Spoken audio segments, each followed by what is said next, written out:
Mr. Beast sees his ex-teacher ordering food on the street, and what he does after is shocking. The sun was setting over Greenville, North Carolina, painting the sky in hues of orange and pink. The air carried a faint chill, signaling the approach of autumn. Jimmy Donaldson, better known to millions as Mr. Beast, was driving through town after wrapping up a long day of filming one of his viral charity videos. His phone buzzed incessantly with notifications from fans praising his latest project, but he barely glanced at it. Instead, his mind wandered back to simpler times before fame, when life wasn't about cameras or algorithms, but about genuine connections. As he slowed down at a red light near a bustling intersection, something caught his eye, a figure standing on the sidewalk that seemed oddly familiar. A man, perhaps in his late 50s, wearing a worn-out jacket and holding a small paper bag filled with takeout food. He looked tired, almost defeated, leaning against a lamppost as if trying to muster the energy to move forward. Jimmy squinted, then froze. That face! Those glasses! It couldn't be. Could it? It took him only a second to recognize the man who had once been such a pivotal part of his life. It was Mr. Thompson, his high school English teacher, the same man who had inspired Jimmy to dream bigger, work harder, and never give up, even when things felt impossible. Back then, Mr. Thompson had always worn neatly pressed suits and carried himself with quiet confidence. But now, standing there on the street corner, he looked like a shadow of the person Jimmy remembered. Without thinking, Jimmy pulled over to the curb and stepped out of his car. The sound of honking horns faded into the background as he approached the man cautiously, unsure of what to say. "Mr. Thompson," Jimmy called out softly, his voice tinged with disbelief. The man turned slowly, his eyes widening in recognition. For a moment, neither of them spoke. Then, a faint smile crept onto Mr. Thompson's face. "Jimmy? Is that really you?" "It's me," Jimmy replied, his heart pounding. "What are you doing here? I haven't seen you since—" He trailed off, not wanting to finish the sentence. The last time they'd spoken was years ago, during Jimmy's senior year of high school. Mr. Thompson had written him a glowing recommendation letter for college, calling him one of the most determined students he'd ever taught. After graduation, their paths diverged, and Jimmy lost touch with his former mentor. "Well," Mr. Thompson said with a weak chuckle, gesturing to the bag of food in his hand, "I guess you could say I'm just grabbing dinner." But there was something in his tone, a subtle sadness, that made Jimmy pause. This wasn't just someone casually picking up a meal. There was more to the story, and Jimmy could feel it in his gut. Before he could ask anything further, Mr. Thompson shifted uncomfortably, clearly uneasy about being recognized. "Listen, Jimmy, it's good to see you, but I should probably get going. Take care of yourself, all right?" And with that, he began walking away, leaving Jimmy standing there, stunned. Something didn't add up. Why would Mr. Thompson, a man who had dedicated his life to teaching and inspiring others, be ordering cheap takeout on a cold evening? Where was he headed? And why did he seem so reluctant to talk? Determined to find answers, Jimmy got back into his car and followed Mr.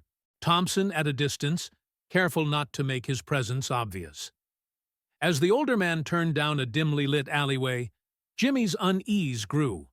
What he discovered next would change everything, and set off a chain of events no one could have predicted. The alleyway was narrow and poorly lit, its cobblestones slick with rain from earlier in the day. Jimmy parked his car a safe distance away and stepped out cautiously, his footsteps muffled by the damp ground. He watched as Mr. Thompson disappeared into a small, unassuming building at the end of the alley. A faded sign above the door read, "Hope Haven Shelter." Jimmy hesitated for a moment, unsure whether he should follow or respect Mr. Thompson's privacy. But curiosity and concern got the better of him. Pushing open the creaky door, he entered the shelter. The air inside was warm, but carried the faint smell of disinfectant and old wood. Rows of bunk beds lined the walls, occupied by people wrapped in blankets, their faces etched with exhaustion.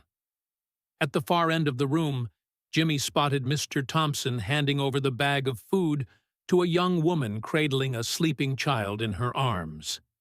Her eyes welled with gratitude as she accepted the meal, whispering a quiet, "Thank you," before turning away. Jimmy's chest tightened. This wasn't just a random act of kindness. It was clear that Mr. Thompson was deeply involved here. But why? And how had his former teacher ended up in such humble circumstances? Before Jimmy could approach, another voice called out from behind him. "Can I help you?" He turned to see a middle-aged woman wearing a volunteer badge around her neck. She looked wary, likely accustomed to strangers wandering into the shelter unannounced. "I'm looking for someone," Jimmy explained quickly. "A man who just came in. He used to be my teacher. Do you know him?" Recognition flickered across her face. "Oh, you mean Harold? Yeah, he's been volunteering here for months now. Comes every evening with food donations. Says it's the least he can do after everything that happened."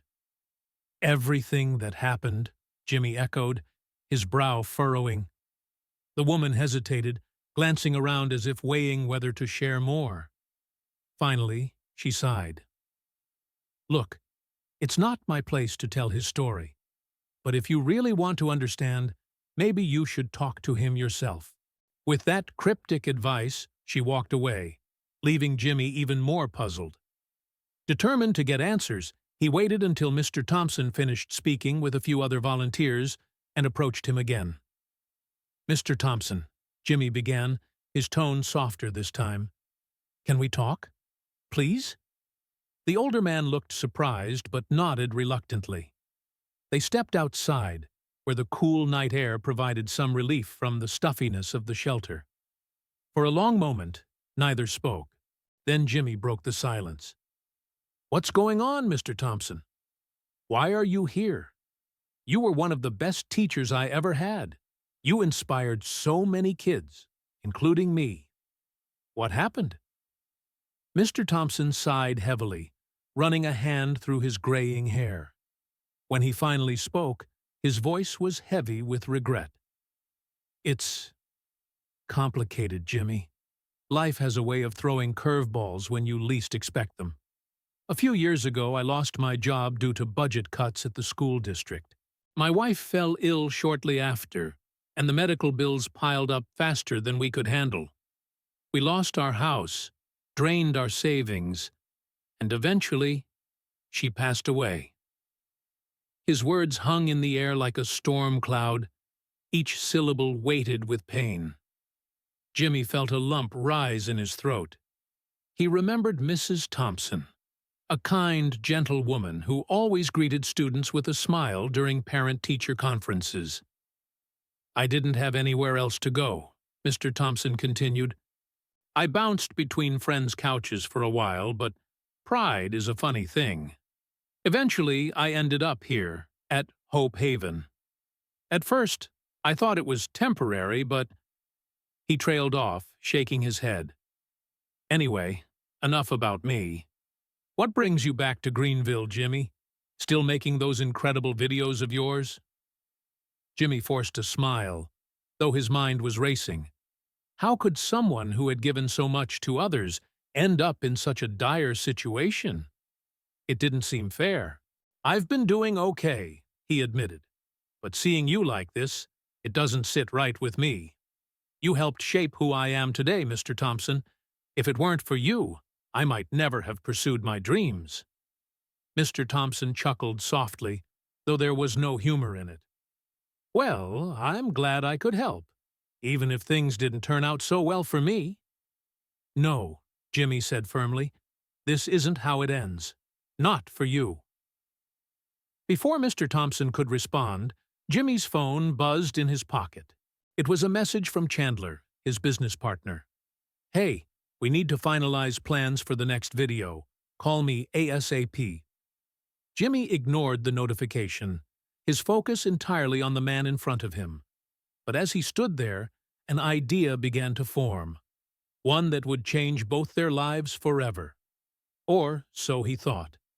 Because just as Jimmy was about to explain his plan, a loud commotion erupted from inside the shelter.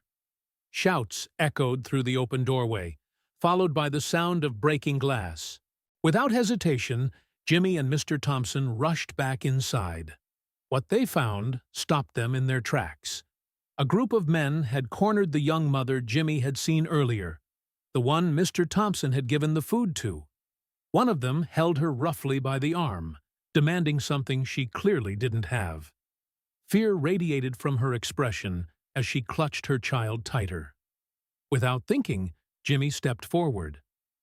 "Let her go," he said, his voice calm but commanding. The men turned to face him, their expressions darkening. One of them sneered. "Who the hell are you?" For the first time in years, Jimmy felt a surge of fear, but also determination. Whatever happened next, he knew he couldn't stand idly by. And then Mr. Thompson did something unexpected. Mr. Thompson stepped forward, positioning himself between Jimmy and the group of men. His voice was steady, though his hands trembled slightly. "Leave her alone," he said firmly. "She hasn't done anything to you." The man holding the young mother sneered again, tightening his grip on her arm. "This doesn't concern you, old man. Back off before you regret it." But Mr. Thompson didn't back down. Instead, he reached into his pocket and pulled out a small wad of cash, the money he'd been saving for weeks to buy groceries. He held it out toward the men. "Take this," he said. "It's all I have. Just let her go." Jimmy watched in stunned silence, his chest tightening with a mix of admiration and frustration. Here was a man who had already lost so much, yet he was willing to sacrifice what little he had left to protect someone else. It was a level of selflessness that hit Jimmy like a punch to the gut. For a moment, the tension in the room hung thick, suffocating. Then, one of the men snatched the money from Mr. Thompson's hand and shoved the young mother away. She stumbled backward, clutching her child tightly as tears streamed down her face. Without another word, the men turned and fled, disappearing into the night. As soon as they were gone, Jimmy rushed to the woman's side. "Are you okay? Did they hurt you?" She nodded shakily, unable to speak through her sobs. Jimmy wrapped an arm around her shoulders, offering what comfort he could. Meanwhile, Mr. Thompson sank onto a nearby bench, his head in his hands. Jimmy knelt beside him, his mind racing. "Why did you do that?" he asked quietly. "You didn't owe them anything." Mr. Thompson looked up, his eyes filled with a mixture of sadness and resolve. "Because I've been where she is, Jimmy. I know what it's like to feel powerless, to have no one standing up for you. If I can spare someone else from going through that, even just once, it's worth it." Jimmy felt a lump rise in his throat. This was the man who had taught him about empathy, about using his voice to make a difference. And now, years later, Mr. Thompson was still living those lessons, even when it cost him everything. But Jimmy knew this couldn't be the end of the story. Not for Mr. Thompson. Not for the young mother. Not for anyone trapped in these cycles of hardship. He stood abruptly, pulling out his phone.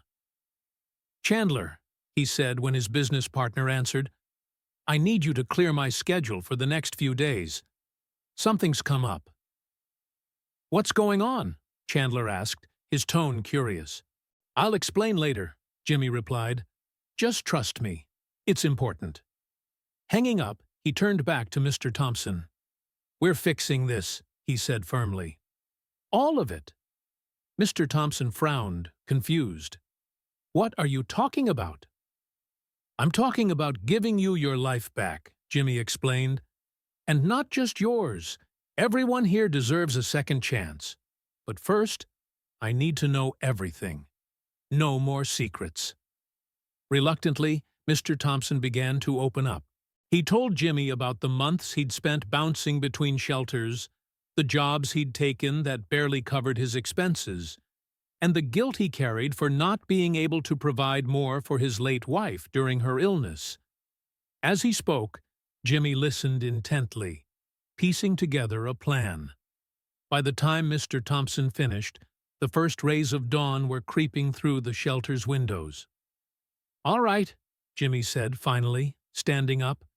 "Here's what we're going to do."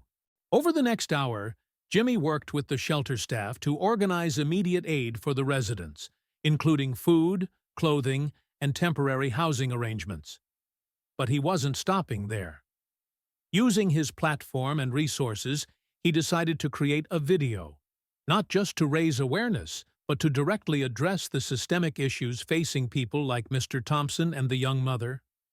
However, as Jimmy prepared to leave the shelter to begin filming, Mr. Thompson stopped him.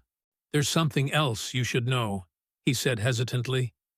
Jimmy turned back, sensing the weight behind his former teacher's words. "It's about your mother," Mr. Thompson continued. Jimmy froze. "What about her?" Mr. Thompson took a deep breath.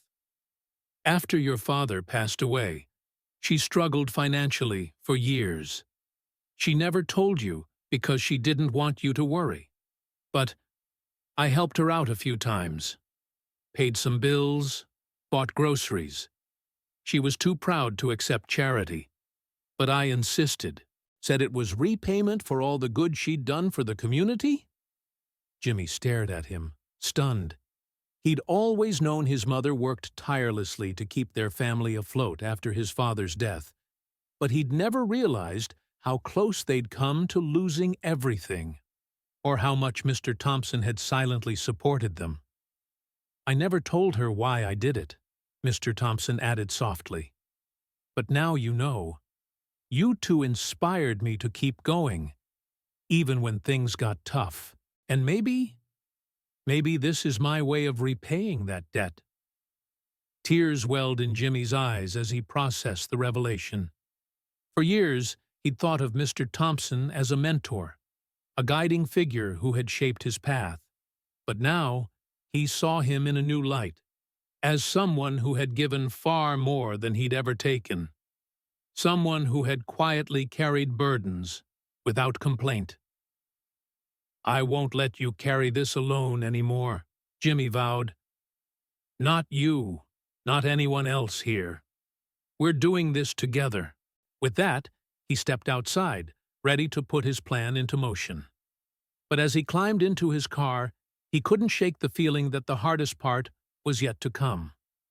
Because while Jimmy had the means to help, he also knew that true change required more than money. It required trust, vulnerability, and a willingness to confront the past. And as the engine roared to life, Jimmy realized that this journey would force him to face parts of himself he'd long buried. The video Jimmy filmed that day was unlike anything he'd ever created before. Instead of flashy stunts or over-the-top challenges, it was raw, emotional, and deeply personal. He opened by recounting his encounter with Mr. Thompson, the shock of seeing his former teacher in such dire circumstances, the young mother's plight at the shelter, and the revelation about his own mother's struggles. "I always thought I understood hardship," Jimmy said, looking directly into the camera. "But meeting Mr. Thompson again reminded me that there are battles being fought every single day that we don't see. People who've given so much to others but find themselves with nothing left. And it's not fair." His voice cracked slightly as he continued. "So, today, I'm not just making a video. I'm starting a movement. A movement to remind everyone that no one should have to face these challenges alone." What followed was a whirlwind of action. Using his vast network of donors, sponsors, and fans, Jimmy launched a massive fundraising campaign aimed at revitalizing Hope Haven Shelter and similar organizations across the country.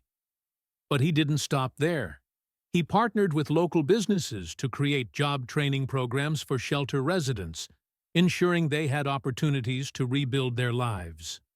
For Mr. Thompson, however, Jimmy had something special planned. A week later, Jimmy returned to Greenville with a film crew in tow.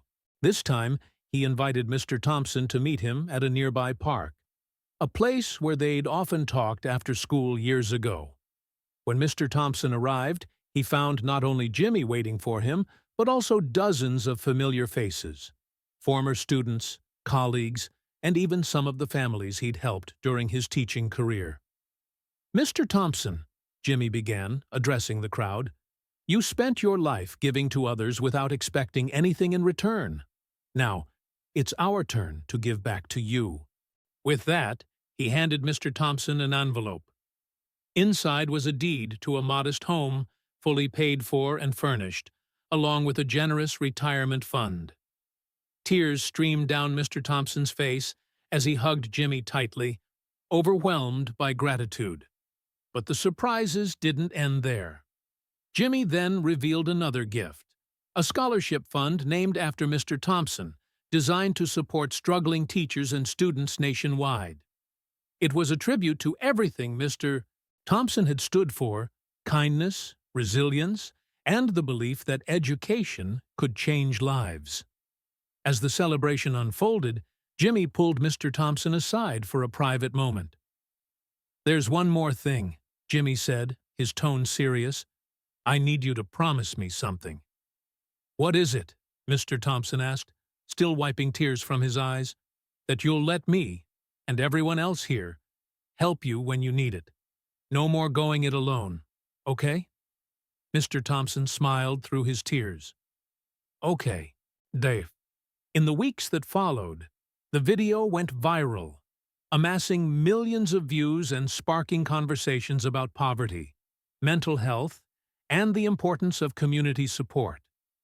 Donations poured in from around the world, allowing Jimmy to expand his efforts beyond Greenville, but perhaps the most profound impact was felt by Jimmy himself. Through reconnecting with Mr. Thompson, he'd rediscovered the values that had driven him to start his philanthropic journey in the first place. He realized that while money could solve immediate problems, true change came from fostering connections and empowering others to rise above their circumstances. One evening, as Jimmy sat in his office reviewing plans for future projects, his phone buzzed with a text from Mr. Thompson.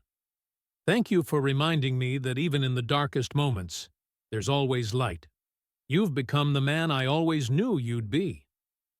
Jimmy smiled, feeling a sense of fulfillment he hadn't experienced in years. For all the lives he'd touched, this moment, with his mentor, felt like the greatest reward of all. And as he looked out at the city skyline, illuminated by the setting sun, Jimmy knew this was just the beginning.